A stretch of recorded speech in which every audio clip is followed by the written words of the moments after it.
अस्सलाम वालेकुम स्टूडेंट्स। बेटा आज हम लोग अपना इनऑर्गेनिक केमिस्ट्री पीरियोडिक टेबल का लेक्चर नंबर 2 स्टार्ट करेंगे। लास्ट लेक्चर में मैंने आप लोगों को पीरियोडिक टेबल का बेसिक आप लोगों को बता दिया था, उसकी हिस्ट्री बता दी थी, किस तरह से आपके पास जो है पीरियोडिक टेबल बना, किस किस के कॉन्ट्रीब्यूशंस थे, और मैंने आप लोगों को कुछ काम भी दिया था। आप लोगों ने उम्मीद है वो कंप्लीट कर लिया होगा।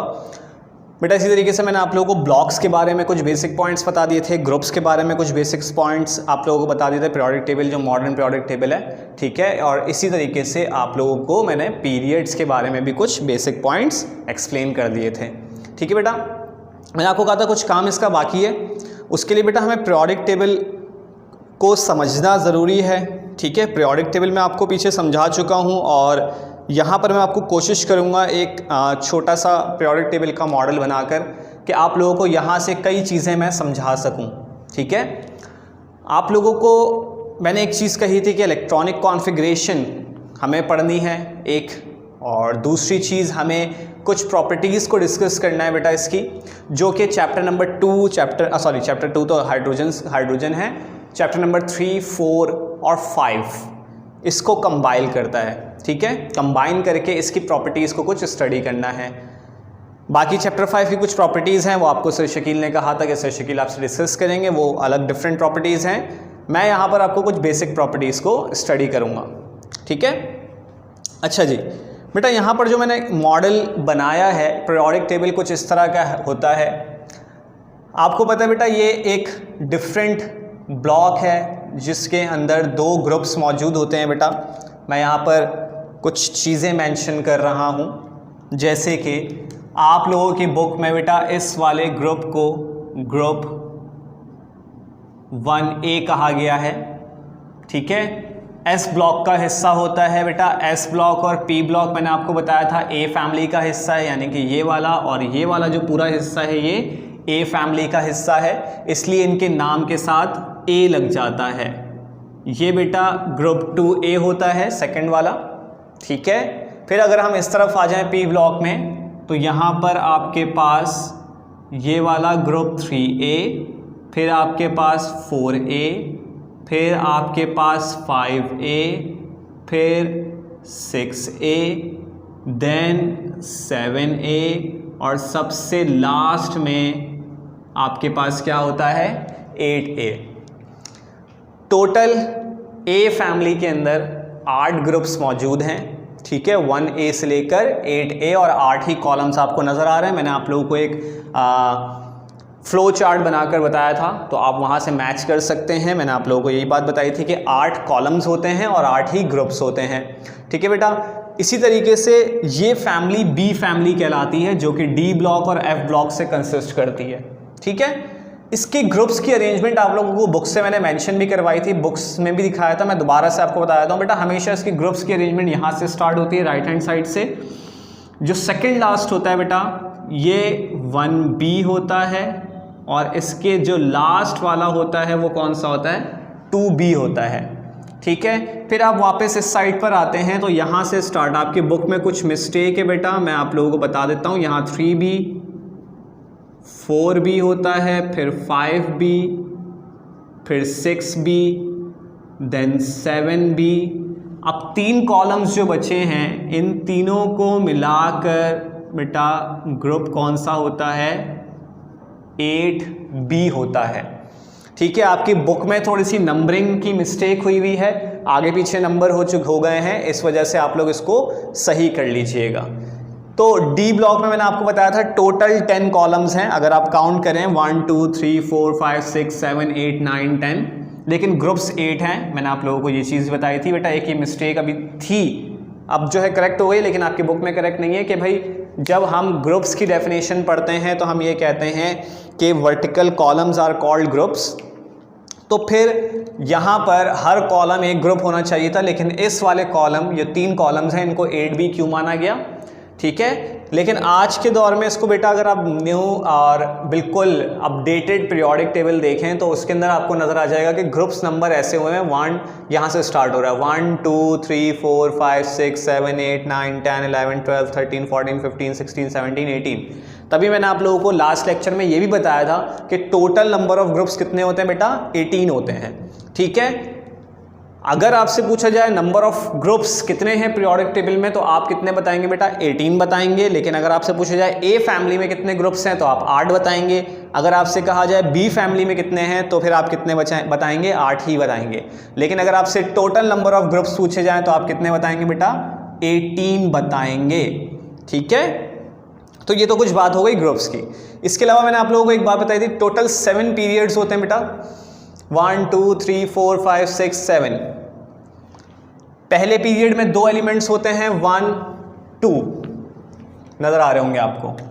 वो यही बताया था मैंने कि पहले पीरियड में 2 एलिमेंट्स कौन कौन से होते हैं बेटा? दैट इज इस तरफ होता है हाइड्रोजन और इस तरफ होता है हीलियम। हाइड्रोजन जिसका एटॉमिक नंबर बेटा 1 होता है, हीलियम जिसका एटॉमिक नंबर बेटा क्या होता है? 2 होता है। एटॉमिक नंबर्स लिख रहा हूं मैं, याद करने हैं विद पोजीशंस। अभी आप लोगों को जब मैं इलेक्ट्रॉनिक कॉन्फ़िगरेशन कराऊंगा तो आप लोगों को हेल्प होगी इसके अंदर, और इलेक्ट्रॉनिक कॉन्फ़िगरेशन पढ़ने में भी बहुत आसानी हो जाएगी। ठीक है, फिर आ जाता है बेटा ग्रुप 1A के नीचे हाइड्रोजन को। मैंने कहा था इसकी पोजीशन ये नहीं है, अभी हम पढ़ेंगे भी चैप्टर नंबर 2 यानी हाइड्रोजन के टॉपिक के अंदर हाइड्रोजन की पोजीशन के बारे में, तो उसकी पोजीशन फिक्स्ड नहीं है। फिर बेटा यहाँ पर जो एटॉमिक नंबर 3 होता है वो है लिथियम। ठीक है, फिर इसके बराबर में आपके पास होता है मैग्नीशियम जिसका एटॉमिक नंबर 4 होता है। फिर बेटा इस साइड पर आ जाते हैं 3A के अंदर आपके पास कौन होता है मौजूद? बोरॉन सबसे पहला, इसका नाम भी इसी वजह से दिया गया है बोरॉन फैमिली, और इसका एटॉमिक नंबर कितना आ जाता है? 5। ठीक है, बोरॉन के बिल्कुल बराबर में कौन होता है? Carbon, atomic number 6।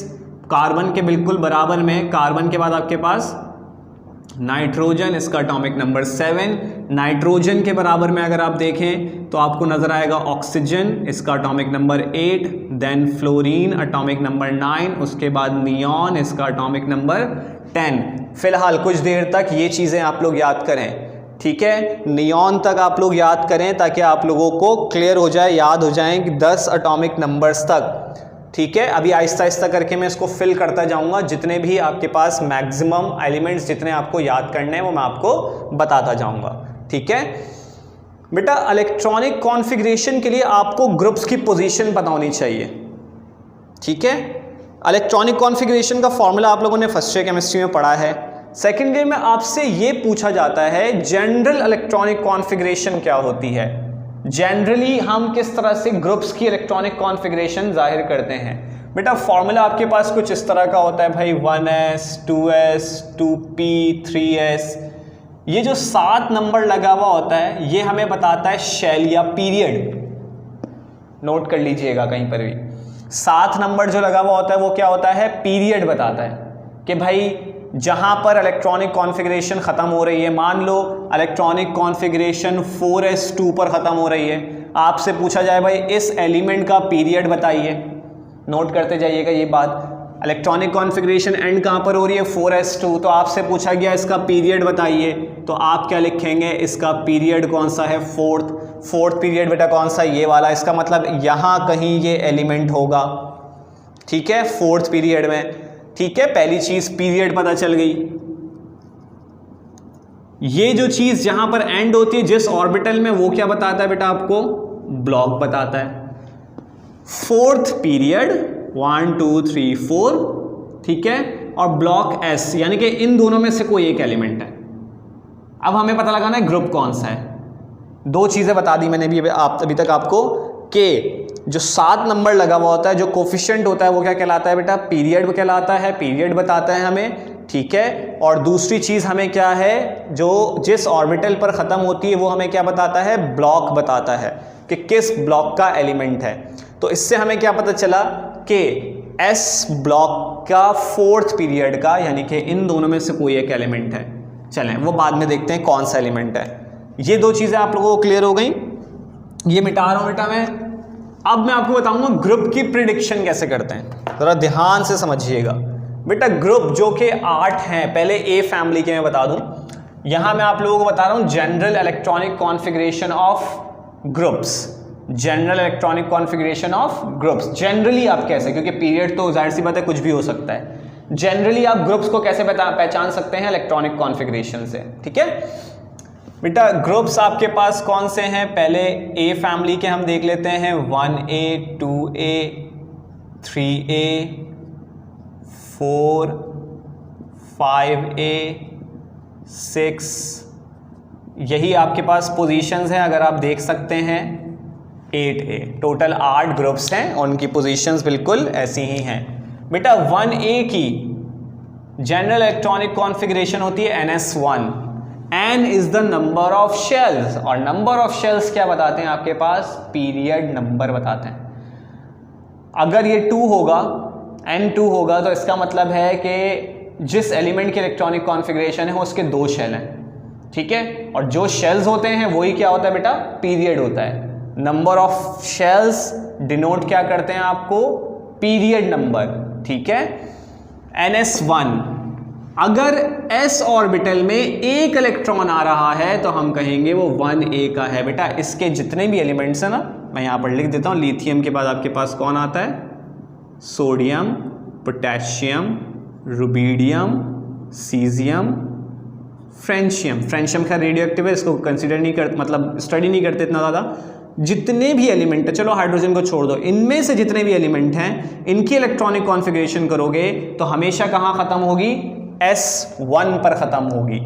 S block का एलिमेंट है और 1A का है, इसलिए वहाँ पर ख़त्म होगी। आप इसके इलेक्ट्रॉनिक कॉन्फ़िगरेशन कर सकते हो, सोडियम 11 की भी कर सकते हो, ठीक है, आप चेक कर सकते हैं, आपको पता चल जाएगा। अब आ जाइए ग्रुप 2A के। बेटा ग्रुप 2A में NS2 हो जाएगा, S के अंदर कितने आ जाएंगे, 2 आ जाएंगे, ठीक है, यानी जो 4S2 था मैंने आपको कहा था वो बिल्कुल पोटेशियम के बराबर वाला एलिमेंट होगा। अभी मैं एलिमेंट्स लिखूंगा तो आप लोगों को क्लियर हो जाएगा, ठीक है।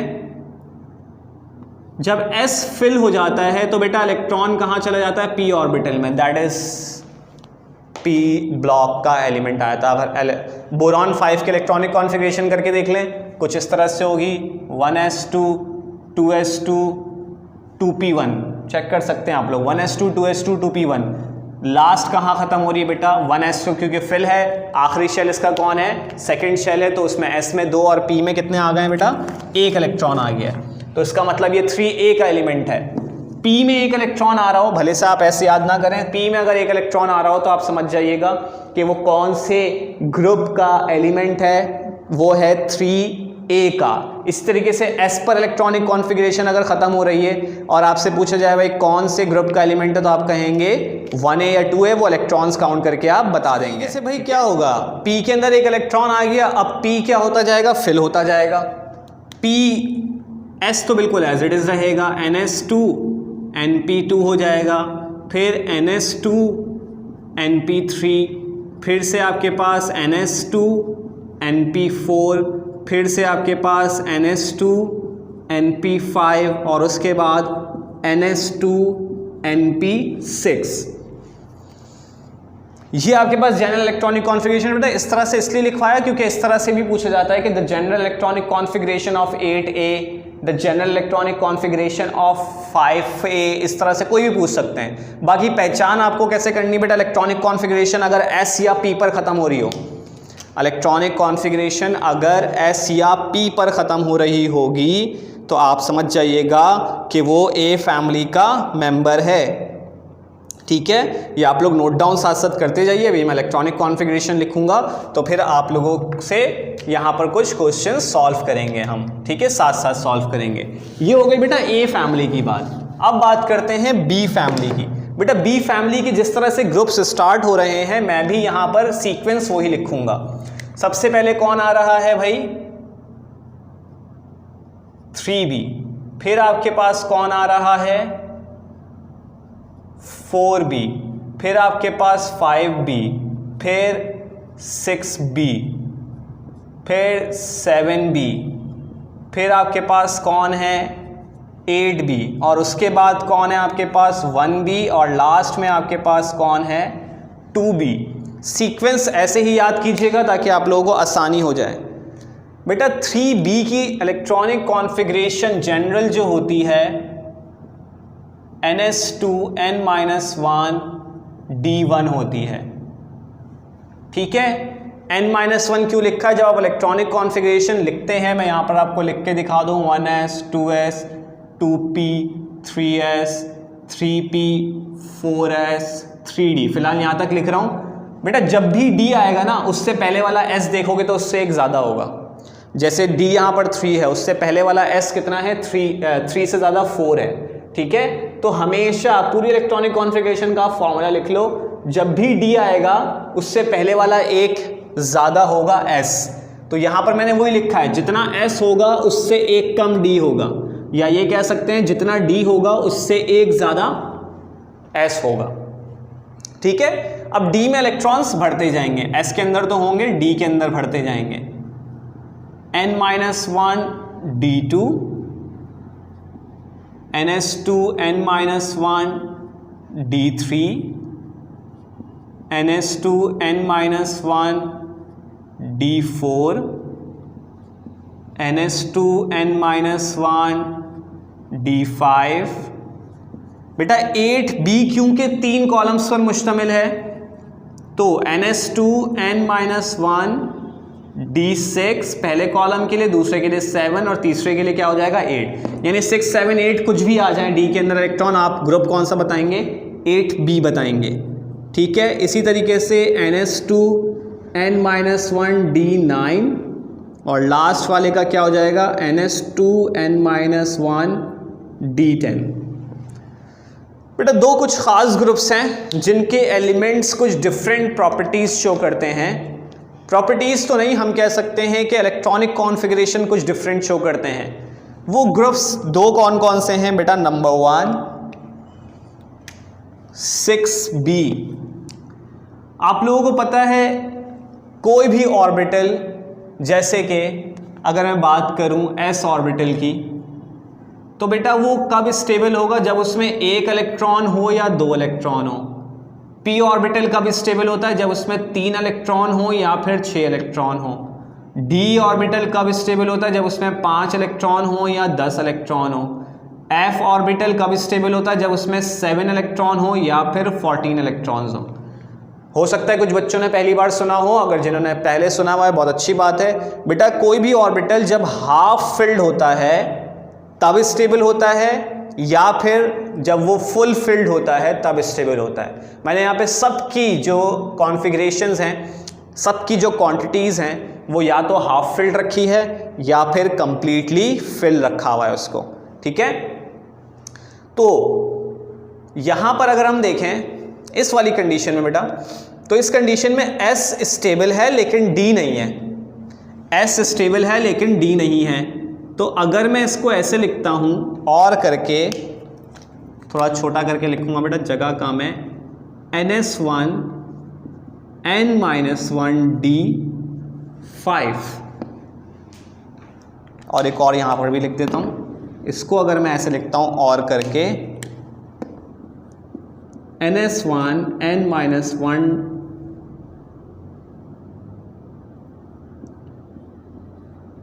d10। दोनों कंडीशंस में आप यहां देखो, यहां पर s स्टेबल है d स्टेबल नहीं है, यहां पर s स्टेबल है d स्टेबल नहीं है। लेकिन जब मैंने इसको चेंज करके लिखा तो s भी स्टेबल हो गया, d भी स्टेबल हो गया, क्योंकि दोनों हाफ फिल्ड हो गए। यहां पर s स्टेबल हो गया, s तो हाफ भी स्टेबल होता है और फुल फिल भी स्टेबल होता है। d स्टेबल पहले नहीं था, यहां पर d भी स्टेबल हो गया। इलेक्ट्रॉन जंप करके कहाँ चला जाता है बेटा? क्योंकि इस वाली इलेक्ट्रॉनिक कॉन्फ़िगरेशन में दोनों की, इन दोनों इलेक्ट्रॉनिक कॉन्फ़िगरेशंस के अंदर आपके पास जो एलिमेंट होता है वो ज़्यादा स्टेबल नहीं होता। ठीक है, तो वो क्या करते हैं, अपने ही इलेक्ट्रॉन्स की ट्रांजिशन कर लेते हैं। ट्रांजिशन करने की वजह से, ट्रांसफ़र करने की वजह से आपके पास उनकी इलेक्ट्रॉनिक कॉन्फ़िगरेशन कुछ इस तरह की हो जाती है ताकि वो स्टेबल रह सकें। बेटा हमेशा लोअर एनर्जी लेवल से हायर एनर्जी लेवल की तरफ इलेक्ट्रॉन मूव करता है, इस बात को याद रखिएगा। ठीक है, और इलेक्ट्रॉन की फिलिंग जो होती है पहले इनर शेल्स में होती है, फिर आउटर शेल में होती है।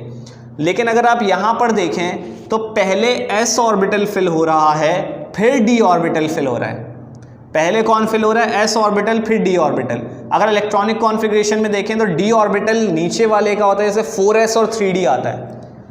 इलेक्ट्रॉनिक कॉन्फ़िगरेशन में कौन आता है भाई? पहले 4s और फिर आता है 3d। ये फोर्थ शेल का, ये थर्ड शेल का है पहले, लेकिन फिल कौन हो रहा है? फोर्थ, और फिर कौन हो रहा है? 3 हो रहा है। तो बेटा इस वजह से इनको बिल्कुल अलग रखा गया, इनकी कुछ प्रॉपर्टीज़ डिफरेंट होती हैं, ठीक है। खैर वो प्रॉपर्टीज़ आप लोग ट्रांजिशन एलिमेंट्स जब पढ़ेंगे तो उसके अंदर आप लोग डिटेल में पढ़ लेंगे कि क्या चीज़ इसके अंदर इफ़ेक्ट करती है और क्यों वो डिफरेंट प्रॉपर्टीज़ को शो करते हैं। फिलहाल आपके काम सिर्फ यहाँ पर इलेक्ट्रॉनिक कॉन्फ़िगरेशन का, तो वो आप लोग अपने जहन में बैठाइए। अब मैं आपको कुछ इलेक्ट्रॉनिक कॉन्फ़िगरेशंस बताऊँगा और उससे हम लोग ग्रुप, पीरियड और ब्लॉक को प्रेडिक्ट करेंगे। बेटा क्वेश्चन किसी भी तरीके से पूछा जा सकता है। आप लोगों को बुकलेट दी गई है, बहुत से एमसीक्यूज़ हैं उसके अंदर, ख़ास तौर पे सेकेंड ईयर के बहुत सारे एमसीक्यूज़ हैं जो आप लोगों को पता होने चाहिए, जो आप लोग वहाँ पर स्टडी करेंगे, ठीक है। और उनकी प्रैक्टिस कीजिएगा बहुत अच्छी तरीके से, क्योंकि वो आपके पास बहुत ही काम के एमसीक्यूज़ हैं। कुछ बहुत आसान लगेंगे आप लोगों को, लेकिन लाजमी सी बात है आप लोगों को सारे प्रैक्टिस करनी है, ठीक है। चलें जी, अब हम करते हैं इनके क्वेश्चंस। कुछ आपको सवाल कैसे दिया जा सकता है, शॉर्ट करके बता रहा हूँ बेटा, एमसीक्यूज़ में आपको बहुत सारे मिल जाएंगे। सवाल आपको दिया कि भाई 4s2 3d4 या 3d7, इसका आपने, मैं ज़ाहिर सी बात है पूरी वर्डिंग नहीं लिखना, टाइम लगेगा, ग्रुप बताना है। चलें, वो तो एक चीज़ पूछेंगे, हो सकता है वो ग्रुप के साथ पीरियड भी पूछ लें, उसके साथ आपका ब्लॉक भी पूछ लें। मैं तीनों चीज़ें ही सिखाता हूं आपको। बेटा सबसे पहली प्रेडिक्शन होती है ग्रुप, ब्लॉक और पीरियड की, बहुत आसानी से हो जाती है। ब्लॉक कौन सा होता है, जहां पर इलेक्ट्रॉनिक कॉन्फ़िगरेशन एंड हो रही हो, ठीक है। भले से पूरी इलेक्ट्रॉनिक कॉन्फ़िगरेशन नहीं दें, कोई फर्क नहीं पड़ता। तो इसका ब्लॉक कौन सा बेटा, आप देख लेंगे, इसका डी ब्लॉक है, खत्म कहाँ हो रही है, डी पर। पीरियड कौन सा होता है बेटा, पूरी इलेक्ट्रॉनिक कॉन्फ़िगरेशन में सबसे बड़ा नंबर, क्योंकि लाजमी सी बात है इलेक्ट्रॉन उस शेल के अंदर होगा, सबसे बड़ा शेल जो होगा, सबसे ज़्यादा नंबर वाला शेल होगा, उसमें इलेक्ट्रॉन तो मौजूद है। इसके अंदर क्या है, 4th है, तो सबसे बड़ा लास्ट नहीं देखते, सबसे बड़ा कोफिशिएंट देखते हैं। पीरियड के लिए क्या देखते हैं, सबसे बड़ा कोफिशिएंट। तो पीरियड कौन सा हो गया बेटा, 4th। इसी तरीके से बेटा ग्रुप आपके पास कौन सा होगा, यहां से पहचानेंगे। क्या ये चीज़ आपको ये नहीं नज़र आती कि ये ns2n-1d7 है, इसको इससे मैच करवाइए, क्या ये सेम लग रही है आपको, ठीक है। तो बेटा D में 7 इलेक्ट्रॉन, ज़रा पीछे देखिए जो मैंने आप लोगों को काम करवाया कि D में जब 7 इलेक्ट्रॉन होते हैं तो कौन सा ग्रुप होता है। D में बस ऐसे याद करें, D में 1 होगा तो ये होगा, 2 होंगे तो ऐसे याद करें। 3b से हो रहा है ना, D में 1 इलेक्ट्रॉन है 3b, 2 इलेक्ट्रॉन है 4b, 3 इलेक्ट्रॉन है 5b, 4 इलेक्ट्रॉन 6b, फिर 5 इलेक्ट्रॉन 7b। इसी तरीके से 6, 7 और 8 इलेक्ट्रॉन होंगे तो 8b हो जाएगा। तो 7 वाला कौन सा था बेटा, 8b था, तो यहाँ पर हम ग्रुप लिख देंगे 8b, आपके पास आ जाएगा, ठीक है। तो ये आपके पास तीनों चीज़ें प्रेडिक्शन कर दी। अगर आप पास पेपर में देखेंगे तो आप लोगों को ये नज़र आएगा, इस तरह का कोई भी एक इलेक्ट्रॉनिक कॉन्फ़िगरेशन दे देंगे और आंसर्स के अंदर कंप्लीट चीज़ें लिखी हुई होती हैं। हो सकता है किसी ऑप्शन में 2 चीज़ें सही हो, तीसरी चीज़ सही ना हो, तो ये भी आप लोगों ने देखना है कि ऐसा ना हो 2 चीज़ें देखकर आप लोग आंसर को टिक कर दें, ठीक है। चलिए अब इस चीज़ को हम पीरियोडिक टेबल के अंदर ढूंढते हैं कि कहाँ पर मौजूद है। ज़रा पीरियोडिक टेबल में अगर आप देखें तो आप लोगों को 8b नज़र आ रहा होगा, ठीक है। 8b के अंदर आप लोग 4th पीरियड देखें, 8b में 4th पीरियड देखेंगे अगर आप, तो आपको नज़र आ रहा होगा 8b में 4th पीरियड। अब ये तीनों वाले हैं बेटा, ये वाला 6 होता है, ये 7 होता है, ये 8 होता है, तो 6 वाला कौन सा आगे, 7 वाला कौन सा आगे बेटा, ये वाला। अगर आप पीरियोडिक टेबल में देखेंगे तो यहाँ पर मौजूद होगा कोबाल्ट, यानी ये इलेक्ट्रॉनिक कॉन्फ़िगरेशन किसकी है बेटा, कोबाल्ट की है। कोबाल्ट का अगर आप एटॉमिक नंबर देखें तो यहाँ से आप डायरेक्टली भी काउंट करके लिख सकते हैं बेटा। यहाँ पर 10 हो रहा है, इधर आ जाएगा 11, फिर यहाँ 12, फिर यहाँ 13, एलिमेंट्स बाद में पुट करते जाएंगे याद करने के लिए। 15, 16, 17, 18, फिर यहाँ पर इसका क्या आ जाएगा 19, 20, 21, 22, 23, 24, 25, 26। कोबाल्ट का एटॉमिक नंबर क्या आ गया 27, 28, 29 और 30। आप 27 के इलेक्ट्रॉनिक कॉन्फ़िगरेशन करके देखें, लास्ट जो होगा वो यहाँ पर ख़त्म होगा। ठीक है, चलें एक और सवाल करते हैं। आपको इलेक्ट्रॉनिक कॉन्फ़िगरेशन दी गई 1s2, 2s2, 2p6, 3s2, 3p4। चलें इसकी देखते हैं भाई। ब्लॉक, पीरियड और ग्रुप। ब्लॉक बेटा जहां पर इलेक्ट्रॉनिक कॉन्फ़िगरेशन खत्म होती है यानी कि पी ब्लॉक।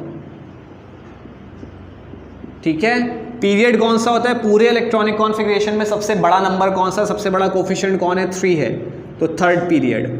अब आप ढूंढे इलेक्ट्रॉनिक कॉन्फ़िगरेशन, क्या ये इलेक्ट्रॉनिक कॉन्फ़िगरेशन कुछ ऐसी है NS2 NP4, या आप लोग खुद देख लें P में 4 इलेक्ट्रॉन्स कहाँ पर आ रहे हैं? P में 4 इलेक्ट्रॉन्स आपके पास आ रहे होंगे 6B के अंदर, तो 6A के अंदर आ रहा होगा, तो 6A का element, 6A third period P block, ये आ गया आपके पास थर्ड पीरियड।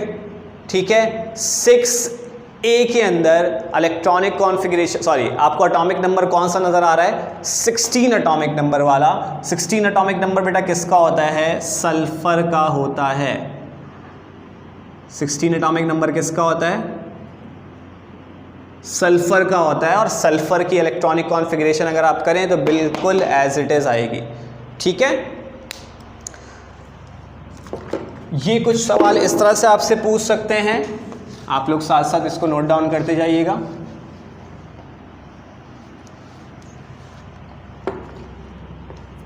बेटा एटॉमिक नंबर देकर भी आपसे पूछ सकते हैं, इनमें से कोई भी एटॉमिक नंबर दे देंगे, कहेंगे बताइए कौन से ग्रुप का है, कौन से पीरियड का है।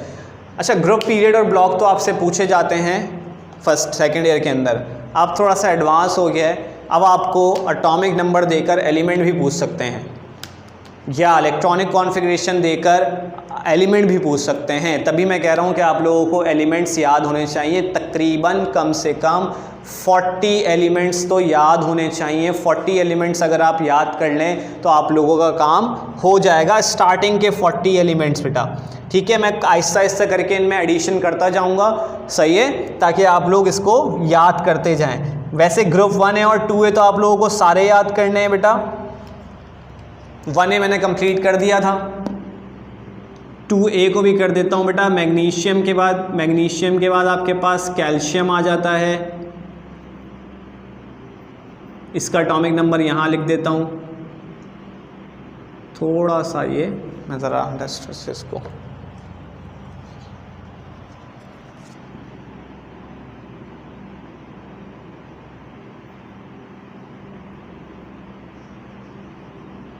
कैल्शियम का एटॉमिक नंबर 12,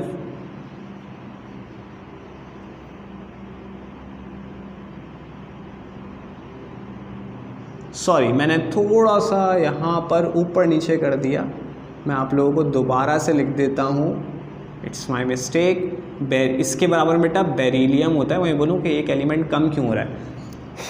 ठीक है, बेरिलियम 4 होता है, फिर मैग्नीशियम 12 होता है, फिर कैल्शियम आ जाता है, फिर स्ट्रॉन्शियम आ जाता है, फिर बेरियम आ जाता है, और सबसे लास्ट में रेडियम आता है बेटा। रेडियम और फ्रेंशियम और रेडियो एक्टिव एलिमेंट्स, इस वजह से इसको हम स्टडी ज़्यादा नहीं करते। आप लोग फ़िलहाल यहाँ पर मैंने 20 एलिमेंट्स तो शुरू के लिख दिए हैं। चलें ये वाले भी लिख देता हूँ, 13, 14, 15, 16 वाले, ताकि आप लोग शुरू के 20 तो एलिमेंट्स याद रखें। बेटा बोरॉन के नीचे कौन होता है? एल्यूमिनियम होता है। कार्बन के नीचे सिलिकॉन होता है। ठीक है, इसी तरीके से नाइट्रोजन के नीचे आपके पास फॉस्फोरस, इसके नीचे सल्फ़र आ गया। फ्लोरीन के नीचे आपके पास क्लोरीन होता है। नियॉन के नीचे आपके पास आर्गॉन होता है। ठीक है, तो मैंने फ़िलहाल आपको 20 एलिमेंट्स तो बता दिए हैं, अभी आगे जाके मैं फिल कर दूंगा 21 से, यानी कि आपके पास 40 तक, ताकि आप लोग वो भी अपने जहन में रख लें। ठीक है, तो इन चीज़ों को दिमाग में बैठाइए, फिर हम आगे चलते हैं, इसको कंटिन्यू करते हैं, ताकि हम इसको आगे फर्दर कुछ प्रॉपर्टीज़ को डिस्कस कर सकें। चलें जी, यहाँ पर थोड़ा सा मैंने आप लोगों का टाइम सेव किया है और कुछ एलिमेंट्स मैंने लिख दिए हैं। आप लोगों ने बेटा जो याद करने हैं वो सारे नहीं करने, बस आप लोगों ने शुरू के 40 एलिमेंट्स याद करने हैं। मैं यहाँ पर वैसे मेंशन कर देता हूँ, जैसे गैलियम जो है इसका एटॉमिक नंबर बेटा 30 के आगे 31, फिर जर्मेनियम है 32, एस्टेटाइन है 33, सेलेनियम है 34, ब्रोमीन है 35 और क्रिप्टॉन है 36। ठीक है, इसी तरीके से आपके पास यहाँ पर अब इनको ये जो तमाम एलिमेंट्स हैं ये आपने याद करने हैं, ग्रुप 1A 2A के सारे याद करने हैं और ये वाले तमाम एलिमेंट्स आपको याद करने हैं। ठीक है, तो इनको जहन में रखिएगा, ख़ास तौर पे इनकी पोजीशंस। 1B बेटा मैंने इसलिए लिखा है, मैंने आपको बताया था कॉइनेज मेटल्स हैं ये कहलाते हैं। ठीक है, 1B के एलिमेंट्स कॉपर, सिल्वर और इस तरीके से गोल्ड। 2B के एलिमेंट्स पूछे जाते हैं, इस वजह से मैंने लिखे हैं 2B यहाँ पर जिंक, कैडमियम और मर्क्यूरी। ठीक है, इसके नीचे के एलिमेंट में डिस्कवर्ड नहीं थे जब आपकी बुक बनी थी, अब डिस्कवर्ड है लेकिन आपसे पूछा नहीं जाएगा इसके नीचे के एलिमेंट्स के, तो उसको छोड़ दें। फिर मैंने यहाँ पर आपको एक और चीज़ बताई थी, लैंथनम 57 होता है, उसके बराबर में 72 एटॉमिक नंबर है, तो लैंथनम का 58 से लेकर 71 तक के एलिमेंट्स लैंथेनाइट सीरीज़ में मौजूद हैं, जो कि यहाँ से हैं। एक्टिनियम बेटा यहाँ पर 89 होता है, उसके बराबर में क्या है 104 है, तो 90 से लेकर 103 तक यहाँ एलिमेंट्स होते हैं जो कि एक्टिनाइट सीरीज़ हैं। ये 14 एलिमेंट्स यहाँ पर प्लेस होते हैं। ठीक है, तो ये मैंने आप लोगों को फ़िलहाल क्या क्या बता दिया कुछ एलिमेंट्स के बारे में।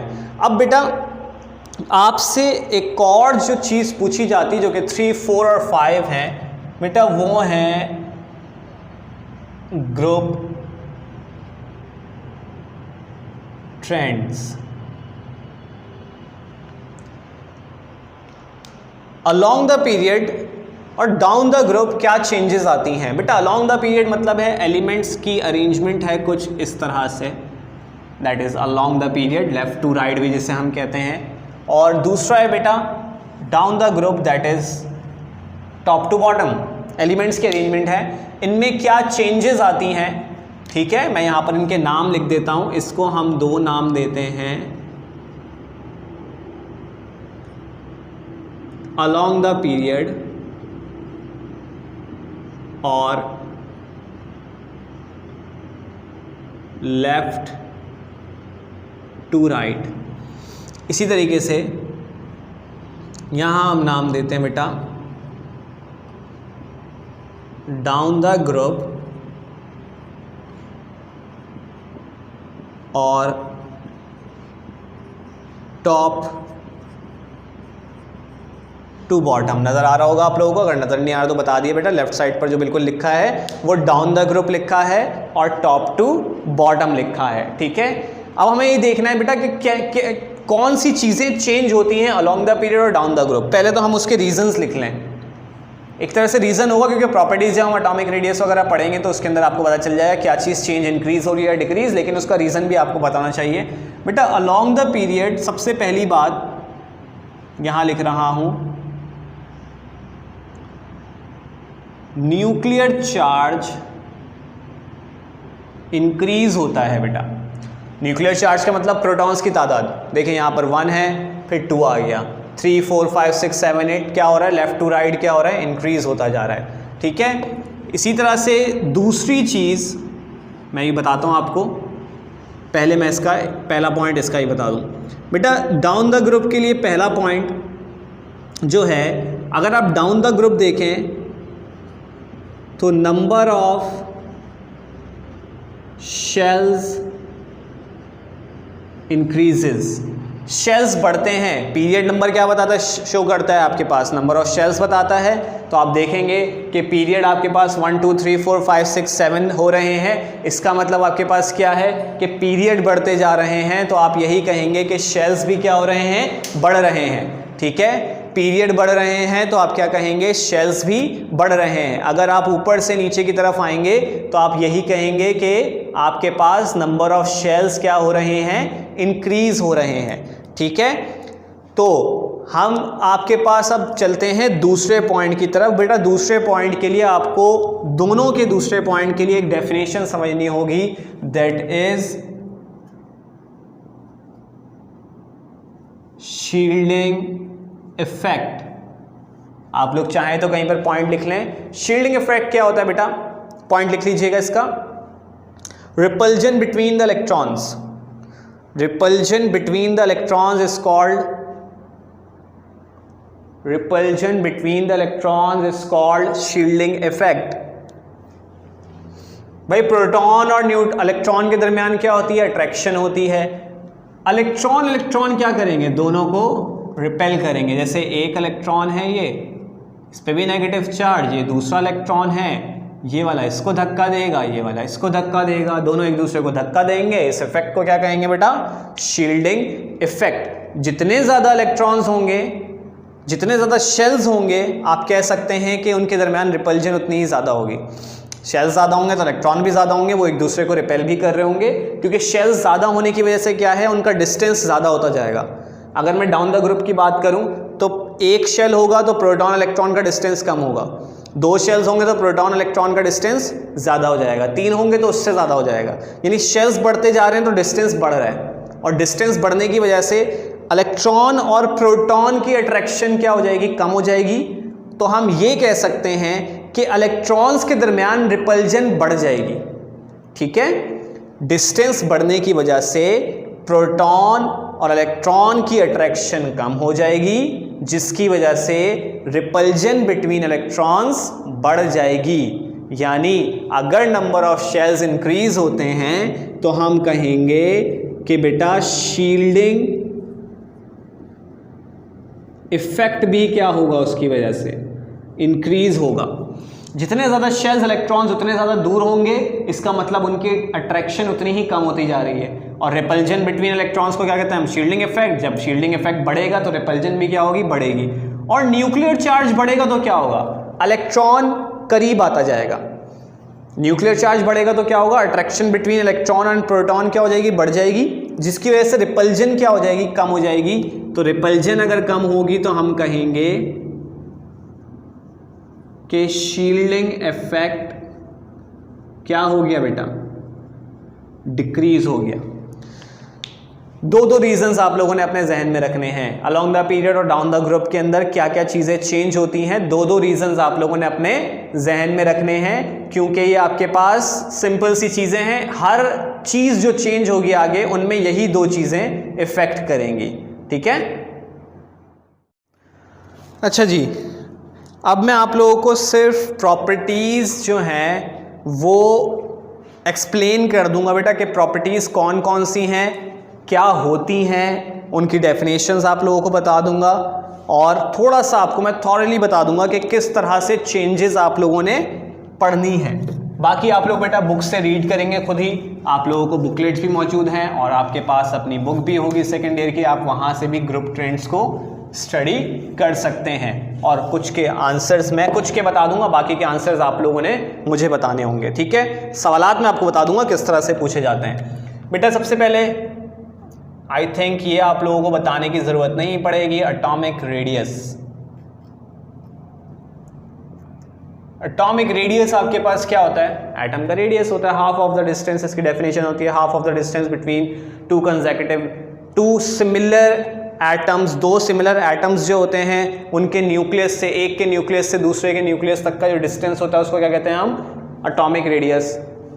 बेटा along the period atomic radius कम होता है, क्यों हो रहा है, अलोंग द पीरियड रेडियस कम हो रहा है due to increase in nuclear charge, due to increase in nuclear charge.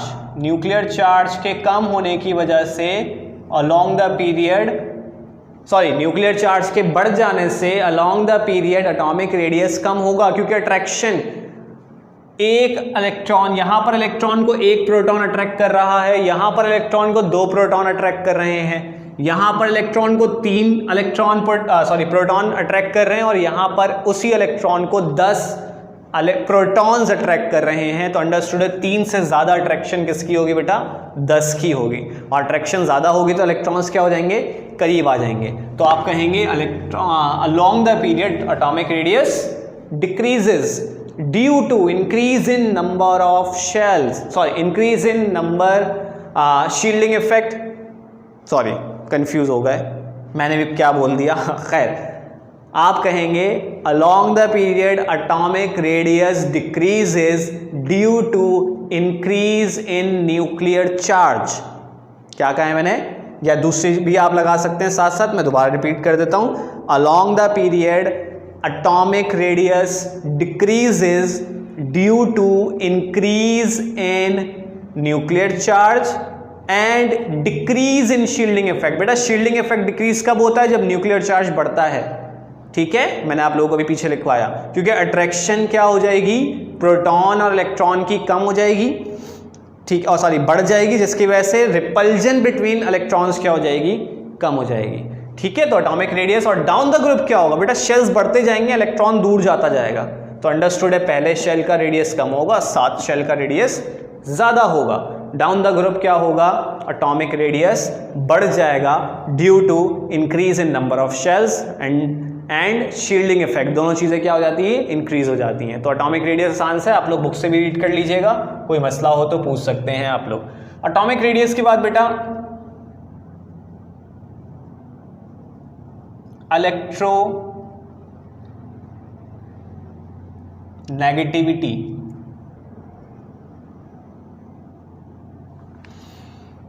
Electronegativity आपके पास क्या होती है,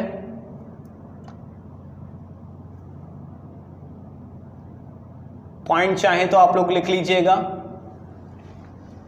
ठीक है, अगर आप लोग चाहें पॉइंट तो इलेक्ट्रोनेगेटिविटी का लिख सकते हैं। बेटा नेगेटिव चार्ज को अट्रैक्ट करने की सलाहियत, the power of an atom to attract the shared pair of electron towards itself within a molecule. For example, अगर आप लोग चाहें तो डेफिनेशन लिख सकते हैं, रिवाइंड करके दोबारा से, मैं दोबारा नहीं बोल रहा। दो इलेक्ट्रॉन्स हैं, ठीक है, इसके अंदर बेटा 17 प्रोटॉन्स मौजूद हैं, इसके अंदर एक प्रोटॉन है। आपसे पूछा जाए इन इलेक्ट्रॉन को कौन ज़्यादा अट्रैक्ट करेगा, आप कहेंगे 17 वाला, तो इसकी इलेक्ट्रोनेगेटिविटी क्या होगी, ज़्यादा होगी। नेगेटिव चार्ज को अट्रैक्ट करने की सलाहियत को क्या कहते हैं हम, इलेक्ट्रोनेगेटिविटी। तो बेटा अंडरस्टूड है, जिसके पास प्रोटॉन ज़्यादा उसकी इलेक्ट्रोनेगेटिविटी ज़्यादा। तो अगर आपसे पूछा जाए along the period electronegativity increase होगी या डिक्रीज होगी, तो आप बताएंगे, क्या कहेंगे, ये आप लोग मुझे आंसर में बताएंगे, कमेंट बॉक्स में इसका आंसर लिखेंगे। बेटा तमाम के जो अलोंग द पीरियड और डाउन द ग्रुप आप लोग बताएंगे, तमाम चीज़ों का रिलेशन, एटॉमिक रेडियस बढ़ता है या कम होता है अलोंग द पीरियड, बता चुका हूँ वैसे मैं, डाउन द ग्रुप बढ़ता है या कम होता है। ठीक है, इसी तरीके से इलेक्ट्रोनेगेटिविटी अलोंग द पीरियड बढ़ता है या कम होता है। अगर किसी को क्लियर ना हो तो बेटा वो कमेंट बॉक्स में सवाल पूछ सकता है, मैं उसको जवाब दे दूंगा। ठीक है, इसी तरीके से आगे भी जितने पढ़ेंगे हम सबके आपको अलोंग द पीरियड और डाउन द ग्रुप बताना होगा कि इंक्रीज होगा या डिक्रीज होगा। ठीक है, विद रीजन। बेटा जब ये आप लोगों के टेस्ट में पूछा जाएगा तो आप लोग ये नहीं कि कॉपी पेस्ट कर दें, ऊपर वाले ने जो आंसर दिया वही कॉपी पेस्ट कर दें नीचे वालों के। ठीक है, खुद दिमाग लगाकर पहले आप लोग लिखेंगे, फिर मुझे यहाँ पर आंसर्स बताएंगे। तो ये हो गई आपके पास इलेक्ट्रोनेगेटिविटी की बात। क्वेश्चन अभी मैं आपको बताता हूँ किस तरह से पूछे जाते हैं। इलेक्ट्रोनेगेटिविटी के बाद जो थर्ड है आपके पास,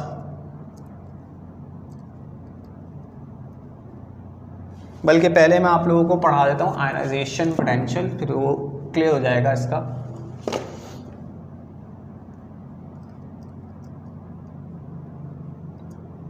आयनाइजेशन एनर्जी भी कहते हैं बेटा, आयनाइजेशन पोटेंशियल भी कहते हैं, बात एक ही है।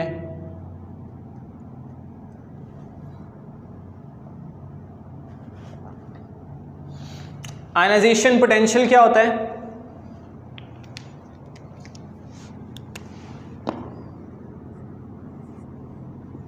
एक एटम है, मान लेते हैं इसके 3 शेल्स हैं। ठीक है, इसके लास्ट शेल में एक इलेक्ट्रॉन मौजूद है, इस इलेक्ट्रॉन को मुझे बाहर निकालना है, तो बेटा कुछ एनर्जी प्रोवाइड करूँगा। ये एटम अगर A है तो ये कन्वर्ट हो जाएगा A+ में और एक इलेक्ट्रॉन बाहर निकल जाएगा। ठीक है, इलेक्ट्रॉन जब बाहर निकलेगा तो कौन सा आयन देगा, ये पॉजिटिव आयन। पॉजिटिव आयन का मतलब आपके पास कौन सा आयन होता है, कैटायन। कैटायन जब प्रोड्यूस करेगा तो बेटा जो एनर्जी हमने प्रोवाइड की है उसको क्या कहते हैं हम, आयनाइजेशन पोटेंशियल कहते हैं। जो एनर्जी प्रोवाइड की है उसे क्या कहेंगे, आयनाइजेशन पोटेंशियल। अब ज़रा इसको थोड़ा सा हम समझते हैं किस तरह से। वो एनर्जी जो किसी भी न्यूट्रल एटम को दी जाए, for the removal of valence electron. Valence electron का मतलब क्या होता है बेटा? लास्ट शेल का इलेक्ट्रॉन होता है। वो एनर्जी जो किसी भी एटम को दी जाए, न्यूट्रल एटम को, for the removal of valence electron, और वो न्यूट्रल एटम से क्या बन जाए आपके पास? कैटाइन बन जाए, पॉजिटिव आयन बन जाए। That is called, this energy is called ionisation potential. Ion बनाने वाली एनर्जी। लेकिन आयन भी कौन सा है? आयन आपके पास पॉजिटिव है, ये याद रखिएगा। ठीक है, तो आप मुझे बताएंगे कि बेटा लिथियम और नियॉन में से किसकी एनर्जी, किसको ज्यादा एनर्जी देनी पड़ेगी इलेक्ट्रॉन निकालने के लिए? ठीक है, लिथियम और नियॉन में किसको ज्यादा एनर्जी देनी पड़ेगी? बेटा उसको ज्यादा एनर्जी देनी पड़ती है, ये बात लिख लें ताकि आप लोग फिर आगे इसको सवाल सॉल्व कर सकें। उसको ज्यादा एनर्जी देनी पड़ती है जिसकी attraction between electron and proton ज्यादा हो। Attraction between electron and proton क्या हो? ज्यादा हो। ठीक है, चलिए तो आप लोग इसका भी आंसर मुझे बताएंगे। नेक्स्ट बेटा बिल्कुल इसका ऑपोजिट अगर हम कर दें तो टॉपिक बन जाता है इलेक्ट्रॉन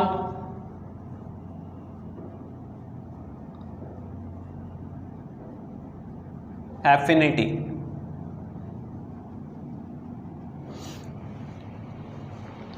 इलेक्ट्रॉन एफिनिटी बिल्कुल इसका ऑपोजिट है। पीछे क्या हुआ था भाई? पिछले वाले में लास्ट शेल के इलेक्ट्रॉन को बाहर निकाला था, जो एनर्जी रिक्वायर्ड थी वो आयनाइजेशन पोटेंशियल। अब एक इलेक्ट्रॉन है वो किसी न्यूट्रल एटम में जाकर ऐड हो रहा है, 1 2 3, इसमें क्या हुआ? इलेक्ट्रॉन ऐड हो गया, तो बेटा इसके ऊपर चार्ज क्या आ जाएगा? नेगेटिव। ठीक है, ये पहले A था, इसने एक इलेक्ट्रॉन गेन किया, अब कौन सा आयन बन जाएगा? A negative. तो बेटा इसमें से कुछ एनर्जी रिलीज होगी। पीछे क्या हुई थी? ऐड हुई थी, अब क्या हो गई है? रिलीज हो गई है। तो जो एनर्जी रिलीज होती है उसको हम क्या कहते हैं? Electron affinity. जो एनर्जी रिलीज होती है उसको हम क्या कहते हैं? इलेक्ट्रॉन एफिनिटी कहते हैं। ठीक है, तो बेटा इलेक्ट्रॉन एफिनिटी का भी आप लोग बताएंगे कि किस तरह से डाउन द ग्रुप और अलोंग द पीरियड चेंज आता है। बेटा सवालात कैसे पूछे जाते हैं? आपसे पूछेंगे बताइए which of the following has highest electronegativity. मैं उनके पूछ रहा हूं जो कि मैं बता चुका हूं। Which of the following has highest electronegativity. मैं यहां पर कुछ एलिमेंट्स लिख रहा हूं। ऑप्शन ए आपको दे दिया एल्यूमिनियम, ऑप्शन बी आपको दे दिया नाइट्रोजन, ऑप्शन सी आपको दे दिया फ्लोरीन, ऑप्शन डी, बल्कि फ्लोरीन तो होती ही सबसे ज़्यादा है, छोड़ दें उसको, सोडियम, और ऑप्शन डी आपको दे दिया सिलिकॉन। पीरियोडिक टेबल आपके जहन में होगा तो बहुत आसानी से आप बता सकते हैं क्योंकि आपको सबकी पोजीशन आपको पता होगी। एल्यूमिनियम अभी फ़िलहाल यहाँ मौजूद है, ये रहा, नाइट्रोजन ऊपर है, सिलिकॉन नीचे की तरफ है, सोडियम वो रहा।